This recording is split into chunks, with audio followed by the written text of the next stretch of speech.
మన రాష్ట్రం ముందు, మన ప్రజల ముందు రెండు ప్రత్యామ్నాయాలు ఉన్నాయి. ప్రతి ఒక్కరూ కూడా ఆలోచన చేయమని అడుగుతా ఉన్నా. ఎన్నికలు జరగనున్నాయి.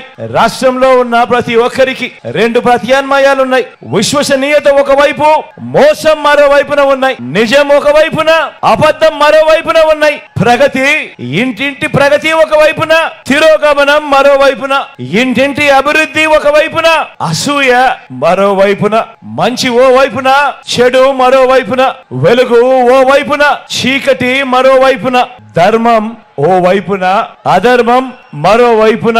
ఈ రెండు ప్రత్యామ్నాయాలు ఈ రోజు రాష్ట్రంలో ఉన్న ప్రతి ఇంట్లోనూ కూడా ఆలోచన చేయాల్సిన అవసరం ఉన్న గడియలు. ప్రజలిచ్చిన అధికారాన్ని ఇంటింటి ప్రగతి, ఇంటింట అభివృద్ధి, ఇంటింట మంచి, పిల్లల భవిష్యత్ కోసం సత్యనిష్టతో ప్రజలిచ్చిన అధికారాన్ని ఉపయోగించి అందరి ప్రభుత్వం మంచి చేసి ఓ వైపున ఉంది. ఇక మరోవైపు చూస్తే గతంలో ఒకసారి కాదు, గతంలో 3 సార్లు అధికారంలో ఉన్నా కూడా ఆ 3 సార్లు కూడా అబద్ధం, మోసం, అన్యాయం, తిరోగమనం, చెడు, చీకటి వీటిని ప్రజలకు రిటర్న్ గిఫ్ట్ గా ఇచ్చిన చంద్రబాబు బృందం మరోవైపున మన కళ్ళ ఎదుటే కనిపిస్తా ఉన్నారు. ఈ ఎన్నికలు జగన్ కు చంద్రబాబు నాయుడుకు మధ్య యుద్ధం కాదు.